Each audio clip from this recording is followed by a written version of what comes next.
guys! What's up? Alpha Lion Simba here, and welcome to another episode of Wild Asia. Uh-oh, guess what day it is? Hump Day! Yeah! Tonight, I'm covering the Dromedary Camel, or Camelus dromedarius. So, let's join the caravan. Cue the intro.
The dromedary camel was first domesticated in the native deserts and semi-arid grasslands of North Africa and the Middle East. It was also introduced in the 1800s to other regions, including Australia, where some wild populations have been established, whereas in Asia, its wild range seems to have been restricted to just the Arabian Peninsula. A fully grown dromedary camel weighs 600 to 1,000 kilograms, or 1,320 to 2,200 pounds. The head and body length is 7 to 11 feet, with a tail length of 20.4 inches, and they can stand about 6.6 feet tall, making the dromedary the tallest of the three species of camel. The typical coloration is a light brown, but some individuals have grown to be white. The camel's thick fur protects them from the sun during the daytime and keeps them warm during the cool nights. Their long legs with 2 toes on each of their feet can spread wide to stop them from sinking into the sand. They have very good eyesight, and their large slit-like nostrils give them a good sense of smell and can be closed during dust storms. And their long eyelashes help to keep sand out of their nostrils. And the dromedary camel is famous for its ability to go for long periods of time without water.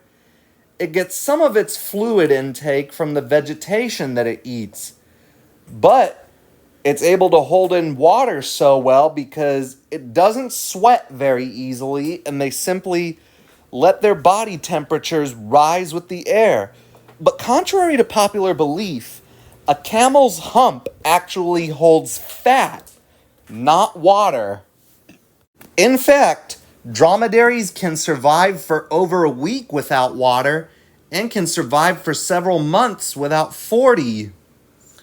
However, when they do drink, dromedaries can consume up to 571 liters or 125 gallons of water at one time. However, they are very finicky drinkers and will only drink water if it's clean. The camel alternately feeds and rests for most of the day. On very hot days, it sits beside others to escape the infrared radiation reflected from the ground. Instead of sweating, which would waste water, it simply warms up during the day. Its body tissues can rise 41 to 43 degrees Fahrenheit, an increase that would kill most animals. To conserve energy and water, the camel avoids trotting and galloping where possible. It moves slowly with fore and hind legs on one side moving together, giving it a curious, rolling gait. In the wild, an adult male controls a group of females and their offspring, while subordinate males form bachelor groups. Members aren't usually hostile to each other except during the breeding phases. In periods of drought, they'll gather together to form large herds. These herds, which can number several hundred members, migrate far and wide in search of water. They are generally non-aggressive, with the exception of rutting males, and they appear to remember their homes. Females in particular remember the places where they first gave birth or suckled their offsprings. Dromedary camels usually travel walking in a single file line. They greet each other by means of blowing in each other's faces. They also rub against trees and roll in the sand. The dromedary mainly feeds on grass, but sparse conditions of its desert environment force it to eat any vegetation it finds. It eats the salty plants that other animals can't digest, and it will also eat twigs and leaves. The three-chambered stomach allows the camel to partially digest plant matter and regurgitate the food for additional chewing. So it ruminates, or chews its cuds. In this way, camels can even glean nutrients from woody shrubs, such as acacias.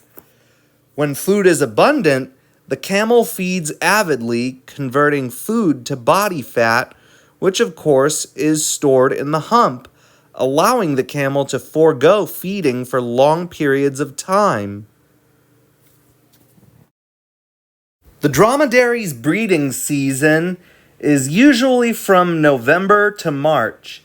During this time, males extrude their soft palate to attract females, a trait that is unique to the dromedary. During this time, the male will form harems to mate with the females. Males threaten each other for dominance over the females by trying to stand taller than the other, making low noises and a series of head movements, including lowering, lifting, and bending their necks forward. And of course, these males partake in fights. Males try to defeat other males by biting the opponent's legs and taking the head between its jaws. Towards the end of the gestation period, a pregnant camel will leave her group. Female camels give birth to only one calf at a time, which is born after a gestation period of 390 to 420 days. They return about a day later when the young camel is able to walk. For the first year, the calf feeds on its mother's rich milk, although it can nibble plants from birth and by 2 months of age, it can feed on vegetation. Dromedary camels reach maturity at 2 to 4 years old, and they can live to be up to 40 years old. There are no true wild dromedaries anymore. The number of domestic dromedaries is at about 15 million, giving them a common status. The dromedary has been domesticated for thousands of years. It's been used as a beast of burden, for riding, and providing milk, meat, wool, hide, sinews, and bone. To communities in Southwest Asia and North Africa, it remains the most important domestic animal, and thus the species status remains stable. And sometimes camels are even used as money. The amount of camels that a person has usually indicates how wealthy they are. Well, that was it. My Wild Asia episode on the Dromedary Camel. Thanks for watching. Hope you liked it. If you liked the video, give it a thumbs up. Leave requests in the comments below, and don't forget to subscribe if you haven't already. Alpha Lion Simba, out.